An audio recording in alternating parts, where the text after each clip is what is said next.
Okay, hello everyone, welcome to the new video in React optimisation.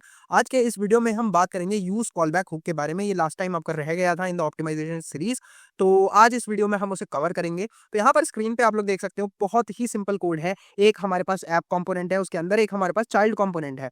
दोनों के अंदर ही console dot logs है, parent re-render, child re-render. And जो app component है उसके अंदर एक स्टेट है काउंट, जो कि इंक्रीज हो सकती है एक बटन से। एंड चाइल्ड के अंदर हमारे पास सिर्फ चाइल्ड लिखा है। ठीक है, अगर हम इसका आउटपुट देखें तो यू कैन सी एक जीरो है जो कि काउंट की वैल्यू है इनिशियल, देन हमारे पास इंक्रीज बटन है, देन हमारे पास चाइल्ड रेंडर हो रहा है। Fairlie simple component, right. And जैसे ही कंपोनेंट रेंडर होता है तो आपका parent render, child render first render के लिए आपका प्रिंट हो जाता है। स्ट्रिक्ट मोड हमने ऑफ कर रखा है, इसलिए ये दो बार रेंडर नहीं हो रहा है। नाउ इस सीरीज की जो लास्ट वीडियो थी हमने उसमें देखा था कि इस चीज को कैसे ऑप्टिमाइज करना है। तो बेसिकली यहाँ पे प्रॉब्लम क्या है, अगर हम इंक्रीज पे क्लिक करेंगे सो यू कैन सी कि पेरेंट एंड चाइल्ड दोनों रीरेंडर हो रहे हैं। बट द प्रॉब्लम इज कि जो चेंजेस है वो सिर्फ हमारे पेरेंट के अंदर है, चाइल्ड के अंदर नहीं है। तो now how can we prevent the child from re-rendering. तो नाउ हमने ये देखा था कि हम सिंपली इस चीज को रिएक्ट मेमो में, रिएक्ट डॉट मेमो के अंदर रैप कर देंगे तो हम इस चीज को सॉल्व कर पाएंगे। सो नाउ अगर हम वापस आए, रिफ्रेश करें and keep on increasing, so you can see कि सिर्फ हमारा पेरेंट री-रेंडर हो रहा है, हमारा चाइल्ड री-रेंडर नहीं हो रहा है। ये लास्ट वीडियो तक हमने देखा था, राइट। बट अब प्रॉब्लम क्या है, यू कैन सी हियर कि सपोज मेरा चाइल्ड ये बोलता है कि मुझे भी ये एबिलिटी चाहिए कि मैं उस काउंट को मॉडिफाई कर पाऊं। ठीक है, तो now what I will do is I will say ठीक है child, you take a function modify count, right. And तुम्हें करना क्या है कि एक न्यू फंक्शन बनाते हैं, कॉन्स्ट इंक्रीज काउंट, राइट। ये क्या करेगा, ये जब भी कॉल होगा ये काउंट को उसकी प्रीवियस वैल्यू से ऐड कर देगा 1, राइट। तो ये बहुत सिंपल फंक्शन है एंड इसी को हम दोनों जगह यूज करेंगे। तो हम इंक्रीज बटन के लिए भी इसको यूज करेंगे एंड या सो हम इसे इंक्रीज के लिए भी इसे यूज करेंगे एंड हम पास भी इसी फंक्शन को कर देंगे। सो नाउ मॉडिफाई काउंट को हम यहाँ पे कर लेंगे access.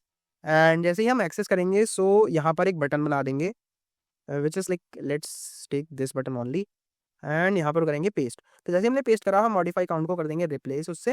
And as you can see कि हमारे चाइल्ड के पास भी ये एबिलिटी है कि वो उस काउंट को मॉडिफाई कर सके। ठीक है, ignore the errors for now, कोई प्रॉब्लम नहीं है। ठीक है, तो नाउ अगर हम रिफ्रेश करेंगे तो यू कैन सी कि हमारे पास पेरेंट में भी हम काउंट को अपडेट कर सकते हैं एंड चाइल्ड में भी हम काउंट को अपडेट कर सकते हैं। Now you will see the problem, अगर मैं इंक्रीज करता हूँ पेरेंट के अंदर से वैल्यू को, सो यू विल सी कि पेरेंट एंड चाइल्ड दोनों री-रेंडर हो रहे हैं। बट द प्रॉब्लम इज कि जो प्रॉप्स हैं वो चेंज नहीं हो रही हैं। एंड हमने रिएक्ट डॉट मेमो भी यूज किया है, हमने इससे कोई प्रॉप नहीं दी थी पिछली बार, but now we have one prop modify count, which actually means कि हमारा जो मॉडिफाई काउंट फंक्शन है वो हर बार अपडेट हो रहा है। तो if you know the basics of JavaScript, तो बेसिक्स ऑफ जावास्क्रिप्ट ये कहते हैं कि function is an object and object कभी भी दूसरे ऑब्जेक्ट के इक्वल नहीं होता, no matter if the values are same, anything is same. तो द प्रॉब्लम इज कि जब हम काउंट को इंक्रीज कर रहे हैं फ्रॉम द पेरेंट, तो हमारा ये जो इंक्रीज काउंट फंक्शन है, जो कि एक वैल्यू है, जो कि एक ऑब्जेक्ट है, वो हर बार रीजनरेट हो रहा है। एंड क्योंकि ये रीजनरेट हो रहा है तो ये पिछली वाली जो वैल्यू थी, यानी पिछला वाला जो फंक्शन था, उससे सेम नहीं है। एंड इसीलिए हमारी प्रॉप्स चेंज हो रही हैं, इसीलिए हमारा जो चाइल्ड है वो री-रेंडर हो रहा है। Now this is a big problem, not in this code, but अगर आपके पास बहुत ज्यादा हैवी कोड है तो उसमें ये ऑप्टिमाइजेशन बहुत काम की हो सकती है। सो लेट्स सी कि आप इसे कैसे ऑप्टिमाइज कर सकते हो। तो कहीं भी कोई वैल्यू थी, फॉर एग्जांपल यहाँ पर हमारे पास इस फंक्शन की जगह कोई एक ऑब्जेक्ट होता, राइट, जो कि होता नेम राम। ठीक है, अब इस काइंड ऑफ ऑब्जेक्ट्स को हम सिंपल एक अलग फाइल में रख सकते हैं या हमारे कंपोनेंट के बाहर रख सकते हैं एंड वो री-रेंडर पे हमारा कोई इफेक्ट नहीं करेगा। बट समटाइम्स क्या होता है कि आपका जो ऑब्जेक्ट है वो किसी स्टेट पे डिपेंडेंट होता है। For example we have double equals to count multiplied by 2। Now this object is dependent on the count state, तो हम बाउंड हैं कि हमें इसे कंपोनेंट के अंदर ही रखना पड़ेगा। तो इस चीज को ऑप्टिमाइज करने के लिए आप यूज मेमो को यूज कर सकते हो, इसे रैप कर दोगे आप यूज मेमो के अंदर एंड डिपेंडेंसी एरे में आप काउंट दे दोगे तो वो री-रेंडर नहीं होगा हर बार। एंड अगर आप प्रॉप्स में कहीं पास करते हो तो that's okay.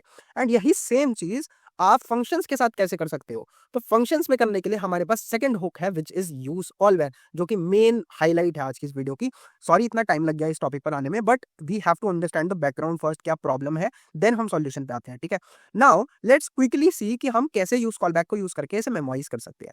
Now use callback का syntax just like use memo है, तो हम यहाँ लिखेंगे यूज कॉलबैक एंड उसके अंदर इस फंक्शन को कर देंगे पास एंड देन हमें देनी होगी डिपेंडेंसी। तो नाउ डिपेंडेंसी कब चेंज करना है ये फंक्शन हमें कभी भी चेंज नहीं करना है because it is not dependent on anything. Set count function है उसे ये कॉल कर रहा है, दैट्स ओके। बट अगर हमने इसके अंदर काउंट यूज किया होता तो हम बोलते कि यार जैसे ही काउंट चेंज होगा आपको इस वैल्यू को अपडेट करना है। तो हम यहाँ पर अभी करेंगे सेव एंड वापस आएंगे, रिफ्रेश करेंगे, तो आप देख सकते हो पेरेंट रीरेंडर चाइल्ड रीरेंडर, ठीक है। अब मैं इसे अपडेट करूंगा सो यू कैन सी कि सिर्फ पेरेंट रीरेंडर कर रहा है, चाइल्ड रीरेंडर नहीं कर रहा। क्यों? क्योंकि नाउ जो फंक्शन है वो मेमोराइज हो चुका है। जो पिछला फंक्शन था और जो नया फंक्शन है वो एक्चुअली में सेम है। आइडियली तो वो फंक्शन रीजनरेट हुआ ही नहीं, पिछला वाला फंक्शन ही जो आपका है वो स्टोर हो गया एंड उसे कॉल कर लिया गया। So this is the optimization that you can do in your projects in case you are using a function and आप उसे फंक्शन को चाइल्ड कंपोनेंट्स में या कहीं और पास कर रहे हो। तो एक ये चीज है जो आप मॉनिटर कर सकते हो एंड आप देख सकते हो कि इसमें क्या ऑप्टिमाइजेशन हो सकती है। तो आई होप कि आपको ये वीडियो पसंद आया होगा, यू हैव अंडरस्टूड एवरीथिंग। अगर कोई भी डाउट है तो आप नीचे कमेंट कर सकते हो। चैनल को सब्सक्राइब कर लो क्योंकि ऐसा बहुत सारा कंटेंट इस पे आने वाला है एंड वीडियोस थोड़ी लेट हो गई थी बीच में, but we are continuing on this and कुछ टाइम में आपको बहुत अच्छा कंटेंट इस चैनल पे मिलने वाला है। नीचे कमेंट करो आपको क्या और वीडियोस चाहिए and thanks for watching this video. I will see you in the next one.